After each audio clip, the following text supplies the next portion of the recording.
நம்ம பூமி நம்ம தமிழ் நம்ம சேனல். இந்த வீடியோவை லைக் பண்ணுங்க, ஷேர் பண்ணுங்க, கமெண்ட் பண்ணுங்க. அனைவருக்கும் கோபிநாத்தின் அன்பு வணக்கங்கள்.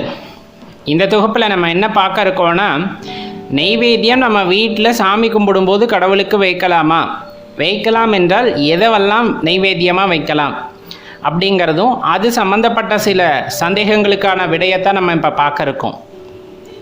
பெரும்பாலும் நைவேத்தியம் அப்படிங்கிறது இறைவனுக்கு படைக்கப்படுகின்ற உணவு. ரொம்ப எளிதாக இப்படி சொல்லிட்டு போயிடலாம். இறைவனுக்கு உணவு நம்ம தான் படைக்கணுமா அப்படின்னா, நமக்கு எல்லாத்துக்கும் உணவு படைக்கிறவர் அவருக்கு நம்ம படைக்கணும் அப்படிங்கிறது கிடையாது. ஆனால் இது ஆத்மார்த்தமாக செய்யக்கூடிய ஒரு விஷயம். அதனால் உங்கள் பூஜை அறையில் பார்த்தீங்க அப்படின்னா, நெய்வேத்தியம் படைக்கிறத பழக்கமாக வச்சுக்கிறது சிறப்பான பல பலன்களை உண்டாக்கும் அப்படிங்கிறத தெரிஞ்சுக்குங்க. அதையும் தாண்டி அதுக்குள்ளே என்ன சூட்சமம் இருக்குது அப்படிங்கிறத நம்ம இப்போ பார்க்கலாம். பெரும்பாலும் நெய்வேத்தியம் எல்லாருமே வைக்காததற்கு காரணம் என்னன்னா, சக்கரை பொங்கல் செய்யணும், வெண்பொங்கல் செய்யணும், தயிர் சாதம் செய்யணும், இந்த மாதிரி நிறைய வகையாக செஞ்சு படைக்கணும். காலையில் நேரத்தில் எங்களுக்கு அதுக்கெல்லாம் நேரம் இல்லைங்க.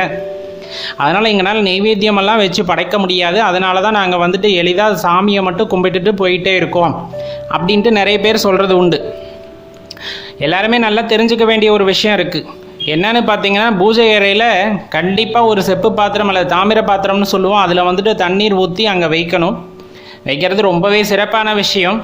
அதே போல் பார்த்திங்கன்னா, அதே தாமிர தட்டு ஒரு சின்ன தட்டாக இருக்குல்ல, பித்தளை தட்டு இருக்குது அப்படிங்கும்போது அதில் கொஞ்சமாக நெய்வேத்தியம் படைக்கலாம். என்னென்ன படைக்கலாங்கிறதையும் அதை எப்படி படைக்கணுங்கிறதையும் இப்போ நம்ம சொல்கிறோம், கவனமாக கவனிச்சுக்குங்க. தண்ணீர் வைத்த கையோடு அந்த சின்ன பாத்திரம் ஒரு தட்டு மாதிரி எடுத்து அதுக்குன்னு சாமிக்குனே தனியாக வச்சுக்கோங்க. அதில் பார்த்தீங்கன்னா, நீங்கள் விதவிதமாக சக்கரை பொங்கல் அது இதுன்னு செஞ்செல்லாம் வீட்டில் இருக்க சாமிக்கு வைக்க வேண்டாம். உங்கள் வீட்டில் காலையில் சாப்பாடு அப்படிங்கிறது வடிப்பீங்க, வடி சாப்பாடு பண்ணுவீங்க. சில பேர் குக்கரில் சமைப்பீங்க.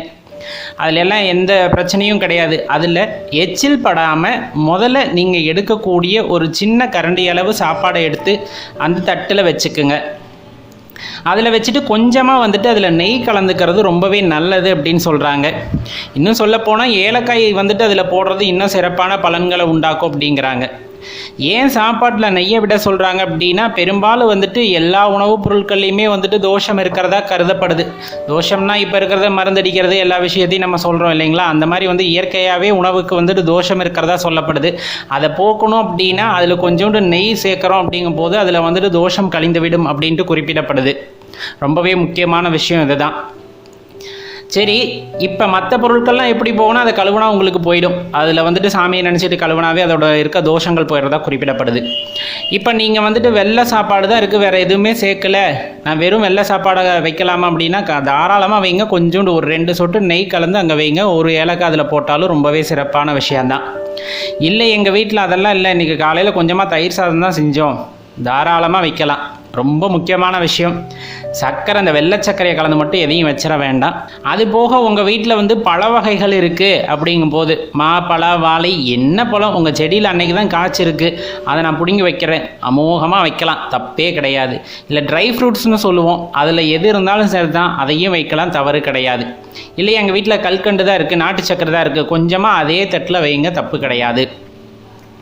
சரி, இப்போ என்னென்னா, ஒரு நாளைக்கு வச்சா தொடர்ந்து வைக்கணுமா சார், எங்களால் முடியுமா அப்படின்ட்டுலாம் கேட்டால், சில பேர் வீட்டில் தனியாக இருப்பாங்க. ஒரு சில சந்தர்ப்பங்களில் வைக்க முடியாமல் போயிடலாம், ஊருக்கு போகிறது அல்லது வேறு ஏதாச்சும் சந்தர்ப்பங்களில் ஒரு 4-5 நாளைக்கு நம்ம வீட்டிலே இருக்க முடியல அப்படிங்கிற மாதிரியான சூழ்நிலைகள்லாம் ஏற்பட்டுருது. அப்போ நெய்வேத்தியம் வைக்காமல் போனால் அது பிரச்சனை ஆகிடுமா அப்படின்னா, அதெல்லாம் தவறு கிடையாது. நீங்கள் மனசு சுத்தத்தோடு இன்கேஸ் நீங்கள் வீட்டை விட்டு வெளியே கிளம்புறீங்க அப்படிங்கும்போது ஒரு சொம்பு தண்ணி, அதை நம்ம ஏற்கனவே சொன்னோம், தாமிர பாத்திரத்தில் தண்ணி அங்கே வச்சு சாமியை மனதார வணங்கிக்கிட்டு, என்னால் 2-3 நாளைக்கு உன்னை நினைக்காமல் இருக்க முடியாது, என் மனசு முழுசும் நீ தான் இருக்க, ஆனால் உனக்கு நெய்வேத்தியம் படைக்க முடியாது அப்படின்னு நினைக்கும் போது தான் மனசு கஷ்டமாக இருக்குது, இதை நீ 4 நாளைக்கு நெய்வேத்தியமாக கருதி எடுத்துக்கணும் அப்படின்ட்டு அவர்கிட்ட வேண்டிட்டு நீங்கள் அந்த சொம்பு தண்ணியை வச்சுட்டு போனாவே போதும்.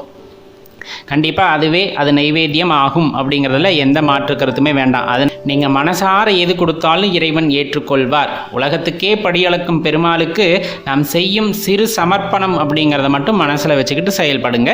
நன்றி.